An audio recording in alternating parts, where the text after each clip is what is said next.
ಒಬ್ಬ IPS ಅಧಿಕಾರಿ ಆದವನಿಗೆ ತಂದೆ ಆದಂತ ಒಂದು ಡಿಗ್ನಿಟಿ ಇರುತ್ತೆ. ಆ ಡಿಗ್ನಿಟಿಯ ತಕ್ಕನಾಗಿ ತನ್ನ ಕೆಳ ಹಂತದ ಅಧಿಕಾರಿಗಳನ್ನ ಸಿಬ್ಬಂದಿಗಳನ್ನ ನಡೆಸ್ಕೊಳ್ಳುವಂತಹ ಕೆಲಸವನ್ನು ಕೂಡ ಕ್ಲೀನ್ ಆಗಿ ಮಾಡ್ತಾರೆ. ಆದ್ರೆ ಇಲ್ಲಿ ಒಬ್ಬ ಅಧಿಕಾರಿ, ಒಬ್ಬ IPS ಅಧಿಕಾರಿ, ಅದರಲ್ಲೂ DG ರ್ಯಾಂಕಿಂಗ್ ನ ಅಧಿಕಾರಿ, ಇನ್ಸ್ಪೆಕ್ಟರ್ ಆಗಿರ್ತಕ್ಕಂಥ ಒಬ್ಬ ವ್ಯಕ್ತಿ ತನ್ನ ಅಳಲನ್ನ ತನ್ನ ಕಷ್ಟವನ್ನ ಹೇಳ್ಕೊಳ್ಳಕ್ಕೆ ಬಾಗಿಲು ತಟ್ಟಕ್ಕೆ ಹೋದ್ರೆ ಅಲ್ಲಿ ಗೆಟ್ ಲಾಸ್ಟ್ ಅನ್ನೋ ಒಂದು ಪದವನ್ನ ಬಳಸಿ ಸಿಕ್ಕಾಪಟ್ಟೆ ಅವಮಾನವನ್ನ ಮಾಡುವಂತಹ ಕೆಲಸವನ್ನ ಮಾಡಿದ್ದಾರೆ. ಆ DG ಯಾರು? ನೋವುಂಡಂತ ಇನ್ಸ್ಪೆಕ್ಟರ್ ಯಾರು ಗೊತ್ತಾ? ಅವರು ಈ ವಿಚಾರಕ್ಕೆ ಸಂಬಂಧಪಟ್ಟ ಹಾಗೆ ತಮ್ಮ ಅಳಲನ್ನ ತಮ್ಮ ವಿಡಿಯೋ ಮೂಲಕ ಹೇಳ್ಕೊಂಡಿದ್ದಾರೆ. ಇನ್ಸ್ಪೆಕ್ಟರ್ ಅವರು ಶ್ರೀನಿವಾಸ್ TR ಅಂತ ಹೇಳಿ. ಇಲ್ಲಿ ವ್ಯಕ್ತಿ ಬಂದು DG ಆಗಿ DCRಯ DG, ನಾಗರಿಕ ಹಕ್ಕು ಜಾರಿ ನಿರ್ದೇಶನಾಲಯದ DG ಆಗಿರ್ತಕ್ಕಂಥ ಉಮೇಶ್ ಅವರು ತನ್ನ ಕಚೇರಿಯಲ್ಲಿದ್ದ ಸಂದರ್ಭದಲ್ಲಿ ಇಲ್ಲಿ ಶ್ರೀನಿವಾಸ್ TR ಅಂತ ಹೇಳಿ ಅವರು DCRE ನಾಗರಿಕ ಹಕ್ಕು ನಿರ್ದೇಶನಾಲಯ ಏನಿದೆ ಅದರ ವೆಸ್ಟ್ ಝೋನ್ನ ಇನ್ಸ್ಪೆಕ್ಟರ್ ಶ್ರೀನಿವಾಸ್ ಅವರು ತಮ್ಮ ಕಷ್ಟವನ್ನು ಹೇಳ್ಕೊಳಕ್ ಹೋಗಿರ್ತಾರೆ.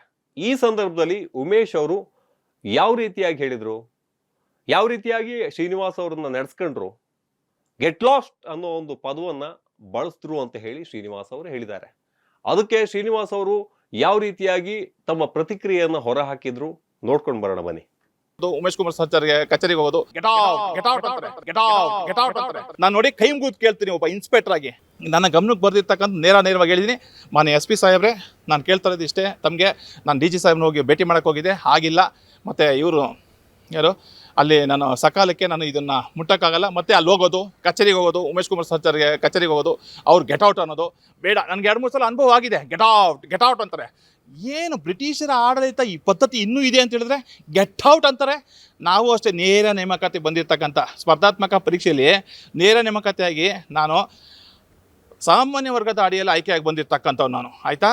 ನಾನು ಅಷ್ಟೇ ಸ್ವಾಮಿ, ನಾನು ಅಷ್ಟೇ ಬೇರೆಲ್ಲೋ ಬಿಹಾರದಲ್ಲೋ ಬೇರೆ ಕಡೆ ಇನ್ನಿತರ ಮಧ್ಯಪ್ರದೇಶದಲ್ಲೋ ಆ ಕಡೆ ಕೂತ್ಕೊಂಡು ಸಾಮೂಹಿಕ ನಕಲು ಮಾಡ್ಕೊಂಡು ಬಂದಿಲ್ಲ ಸ್ವಾಮಿ. ನಾನು ಸಾಮಾನ್ಯ ವರ್ಗದ ಅಡಿಯಲ್ಲಿ ನಾನು ಸಾಮಾನ್ಯ ಪ್ರವೇಶ ಪರೀಕ್ಷೆ ಬರೆದು ತೇರ್ಗಡೆ ಒಂದು ಕರ್ನಾಟಕ ರಾಜ್ಯ ಪೊಲೀಸ್ ಇಲಾಖೆಯಲ್ಲಿ 111ನೇ ರ್ಯಾಂಕ್ ಬರೆದಿದ್ದೀನಿ. ನಾನು 111ನೇ ರ್ಯಾಂಕ್ ಬರೆದು ನಾನು ಈ ಒಂದು ಸಬ್ ಇನ್ಸ್ಪೆಕ್ಟರ್ಗೆ ಆಯ್ಕೆಯಾಗಿ ಇವತ್ತು ಇನ್ಸ್ಪೆಕ್ಟರ್ ಆಗಿರೋದು, ಸರ್ಕಲ್ ಇನ್ಸ್ಪೆಕ್ಟರ್ ಕರ್ತವ್ಯ ನಿರ್ವಹಿಸಿದ್ದೀನಿ.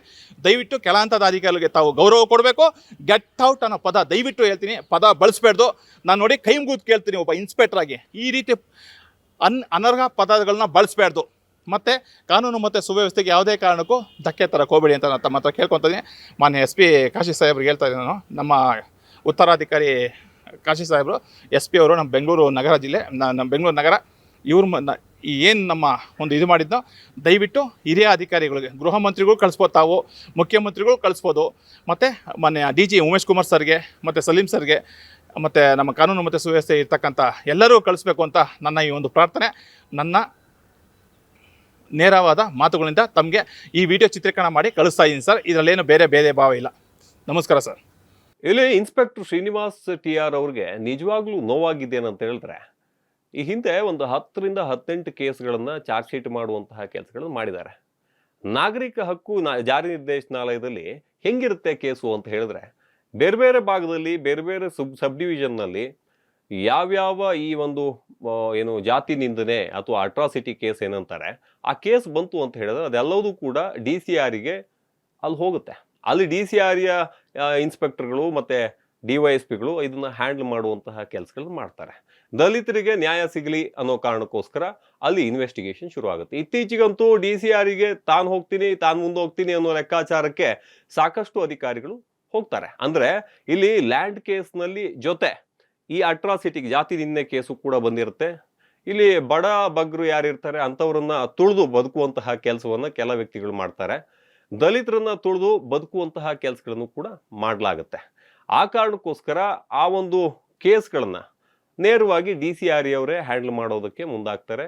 ಇದರಲ್ಲಿ ಏನು ಕಂಪ್ಲೇಂಟ್ದಾರರು ಏನಿರ್ತಾರೆ, ಈ ರೀತಿ ನೋವಾಯಿತು ನಮಗೆ, ನಮ್ಮ ತಾತನ ಕಾಲದಲ್ಲಿ ಇರ್ತಕ್ಕಂಥ ಪ್ರಾಪರ್ಟಿನ ಬೇರೊಬ್ಬ ವ್ಯಕ್ತಿ ಬಂದು ಏನು ಅಲ್ಲಿಂದ ನನ್ನ ಕಬ್ಜಾ ಮಾಡಬೇಕು ಅನ್ನೋ ಲೆಕ್ಕಾಚಾರಕ್ಕೆ ಬಂದ, ಆ ಕಾರಣಕ್ಕೋಸ್ಕರ ಅದಲ್ಲದೆ ನನ್ನ ಜಾತಿಯನ್ನ ನಿಲ್ಲಿಸುವಂತಹ ಕೆಲಸವನ್ನ ಮಾಡ್ದ ಅಂತ ಹೇಳಿ ಕಂಪ್ಲೇಂಟ್ ಕೊಡ್ತಾ ಇದ್ದಂತೆ ಯಾರು ಆರೋಪಿಗಳಿರ್ತಾರೆ ಅವರನ್ನ ಬಂಧಿಸುವಂತಹ ಕೆಲಸಗಳು ಅಥವಾ ಮುಂದಿನ ಪ್ರೊಸೀಜರ್ ಏನಿದೆ ಅದನ್ನ ಮಾಡುವಂತಹ ಕೆಲಸಗಳು DCRE ಅಧಿಕಾರಿಗಳು ಮಾಡ್ತಾರೆ.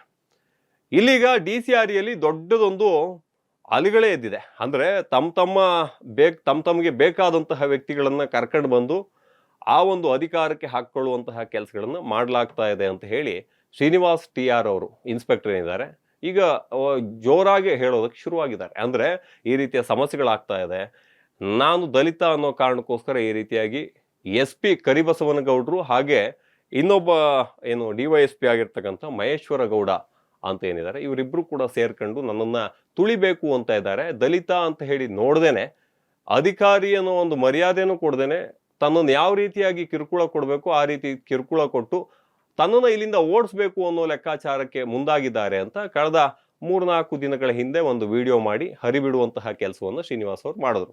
ಅದಾದ ನಂತರದಲ್ಲಿ ಇದೀಗ ಅಟ್ ಪ್ರೆಸೆಂಟ್ ಒಂದು ಡೆವಲಪ್ಮೆಂಟ್ಸ್ ಆಗಿದೆ. ಏನಪ್ಪ, DG ಉಮೇಶ್ ಸಾಹೇಬರು ಈ ರೀತಿಯಾಗಿ ಸಮಸ್ಯೆಗಳಾದಾಗ ಅಥವಾ ಈ ಶ್ರೀನಿವಾಸ್ TR ಅವರು ಇಲ್ಲಿ ಕರಿಬಸವನಗೌಡ SP ಹಾಗೆ ಮಹೇಶ್ವರ ಗೌಡ ಏನಿದ್ದಾರೆ ಇಬ್ಬರ ನಡುವೆ ಇಬ್ಬರು ಕೂಡ ನನಗೆ ಟಾರ್ಚರ್ ಕೊಡ್ತಾ ಇದ್ದಾರೆ ಅನ್ನೋ ವಿಚಾರಕ್ಕೆ ಸಂಬಂಧಪಟ್ಟ ಹಾಗೆ ನೇರವಾಗಿ DG ಉಮೇಶ್ ಅವರ ಬಳಿ ಹೋಗಿ ತನ್ನ ಅಳಲನ್ನು ತೋಡ್ಕೊಳ್ಳೋದಕ್ಕೆ ಮುಂದಾದಾಗ ಉಮೇಶ್ ಅವರು 5 ನಿಮಿಷನೂ ಕೂಡ ನಿಲ್ಸ್ಕೊಳ್ದೇನೆ, ಮುಖನೂ ಕೂಡ ನೋಡ್ದೇನೆ ಗೆಟ್ ಲಾಸ್ಟ್ ಅನ್ನೋ ಪದಗಳನ್ನು ಬಳಸಿದ್ರು ಅಂತ ಹೇಳಿ ಶ್ರೀನಿವಾಸ್ ಅವರು ಈಗ ಓಪನ್ ಸ್ಟೇಟ್ಮೆಂಟ್ ಅನ್ನು ಕೊಟ್ಟಿದ್ದಾರೆ. ಇದು ಇಲ್ಲಿಗೆ ನಿಲ್ಲಲ್ಲ. DG ಉಮೇಶ್ ಅವರು ಒಂದು ಲೆಟರ್ನು ಕೂಡ ಲೋಕಾಯುಕ್ತಕ್ಕೆ ಬರೀತಾರೆ. ಈ ಹಿಂದೆ ಒಂದು ಕೇಸ್ ಆಗುತ್ತೆ, ಅದರಲ್ಲಿ ಒಂದು ಸಣ್ಣದಾಗಿ ಒಂದು ಕೃಷ್ಣಾನಂದ ಅಂತ ಹೇಳಿ ಆರೋಪಿ ಇರ್ತಾನೆ, ಸರಸ್ವತಿ ಅಂತ ಹೇಳಿ ದೂರದಾರರು ಇರ್ತಾರೆ. ಕೆಲಸ ಕೊಡ್ತೀನಿ ಅನ್ನೋ ಲೆಕ್ಕಾಚಾರಕ್ಕೆ ಏನೋ ಒಂದು ಮೋಸ ಮಾಡಿ ನಂತರದಲ್ಲಿ ಜಾತಿ ನಿಂದೆ ಮಾಡುವಂತಹ ಕೆಲಸಗಳು ಮಾಡ್ತಾರೆ. ಇದನ್ನೊಂದು ಪಿಟಿಷನ್ ತಗೊಂಡು ಇನ್ವೆಸ್ಟಿಗೇಷನ್ ಶುರುವಾಗುತ್ತೆ. ಕೃಷ್ಣಾನಂದನ ಕರ್ಕೊಂಡು ಬಂದು ವಿಚಾರಣೆ ಮಾಡುವಂತಹ ಕೆಲಸವನ್ನು ಕೂಡ ಇದೇ ಶ್ರೀನಿವಾಸ್ ಅವರು ಮಾಡ್ತಾರೆ.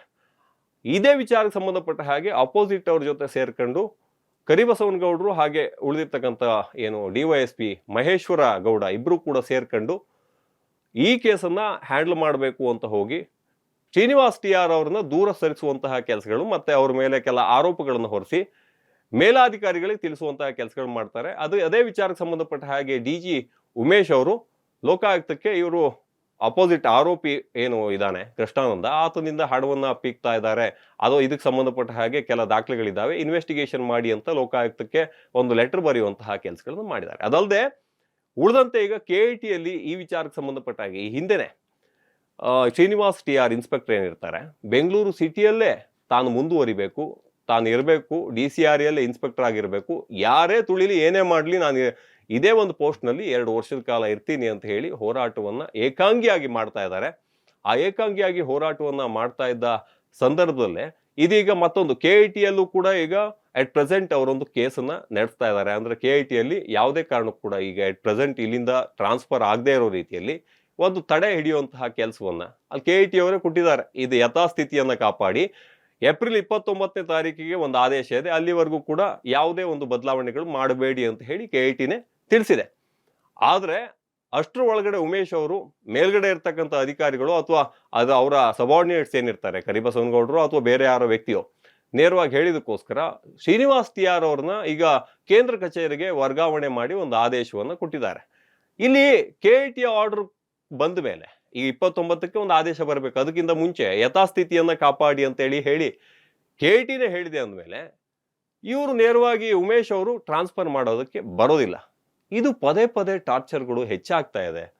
ಕರಿಬಸವನಗೌಡರು ಅಥವಾ ಮಹೇಶ್ವರ ಗೌಡರ ವಿರುದ್ಧವಾಗಿ ಒಂದು ಇನ್ವೆಸ್ಟಿಗೇಷನ್ ಮಾಡುವಂತಹ ಕೆಲಸಗಳು ಕೂಡ ಆಗಬೇಕು. ಇಲ್ಲಿ ಶ್ರೀನಿವಾಸ್ TR ಅವರು ಸರಿ ಅಂತ ಹೇಳೋದಕ್ಕೆ ನಾವು ಮುಂದಾಗಲ್ಲ. ಯಾಕಂತ ಹೇಳಿದ್ರೆ ಶ್ರೀನಿವಾಸ್ ಅವರು ತಪ್ಪು ಮಾಡಿದ್ರೆ ಶ್ರೀನಿವಾಸ್ ಅವರು ತಪ್ಪು ಅಂತ ಹೇಳ್ಬೋದು. ಅದೇ ರೀತಿಯಾಗಿ ಇಲ್ಲಿ ಕರಿಬಸವನಗೌಡರು SP ಏನಿದ್ದಾರೆ ಅವ್ರದ್ದೇನೋ ತಪ್ಪಿದ್ರೆ ತಪ್ಪು ಅಂತ ಹೇಳುವಂತಹ ಕೆಲಸಗಳನ್ನು ಕೂಡ ಮಾಡಬೇಕು. ಇಲ್ಲಿ ಯಾರ್ದು ಸರಿ ಯಾರ್ದು ತಪ್ಪು, ಯಾರು ಸರಿಯಾದ ಇನ್ವೆಸ್ಟಿಗೇಷನ್ ಮಾಡಿದ್ದಾರಾ, ಒಟ್ಟು 18 FIRಗಳನ್ನ ಕರೆಕ್ಟಾಗಿ ಚಾರ್ಜ್ ಶೀಟ್ ಮಾಡುವಂತಹ ಕೆಲಸವನ್ನು ಶ್ರೀನಿವಾಸ್ TR ಮಾಡಿದ್ದಾರೆ. ಶ್ರೀನಿವಾಸ್ TR ಹೇಳೋ ಪ್ರಕಾರ ಇಲ್ಲಿವರೆಗೂ ಕೂಡ ಯಾವುದೇ ಒಬ್ಬ ಅಲ್ಲಿ 30-40 ಜನ ಅಸಿಸ್ಟೆಂಟ್ಗಳು ಬೇರೆ ಬೇರೆ ವ್ಯಕ್ತಿಗಳಿಗೆಲ್ಲ ಇದ್ದಾರೆ, ಆದರೆ ನನಗೆ ಒಬ್ಬರೇ ಒಬ್ಬ ಅಸಿಸ್ಟೆಂಟನ್ನು ಕೊಟ್ಟು ಇಲ್ಲಿ ಕೆಲಸಗಳನ್ನು ಮಾಡಿಸ್ತಾ ಇದ್ದಾರೆ. ಇದರಿಂದ ನನಗೆ ಭಾರಿ ನೋವಾಗಿದೆ, ಕೆಲಸಗಳನ್ನು ಕೂಡ ಮಾಡೋಕ್ಕಾಗ್ತಾ ಇಲ್ಲ. ಈಗ ಮತ್ತೆ ನೋವು ಕೊಡಬೇಕು ಅಂತ ಹೇಳಿನೇ ಇಲ್ಲಿ SP ಕರಿಬಸವನಗೌಡರು ಅಲ್ಲಿ ಬೇರೆ ಒಬ್ಬ ವ್ಯಕ್ತಿಯನ್ನು ಅರುಣ್ ಕುಮಾರ್ ಅಂತ ಹೇಳಿ ಈ ಹಿಂದೆ BMTFನಲ್ಲಿ ಇನ್ಸ್ಪೆಕ್ಟರ್ ಆಗಿರ್ತಕ್ಕಂಥ ಅರುಣ್ ಕುಮಾರ್ನ ಈ ಒಂದು ಭಾಗಕ್ಕೆ ಬೇಕು ಅಂತಾನೆ ಹಾಕ್ಸಿದ್ದಾರೆ, ನನ್ನ ಪ್ಲೇಸ್ಗೆ ಹಾಕ್ಸುವಂತಹ ಕೆಲಸಗಳು ಮಾಡಿದ್ದಾರೆ.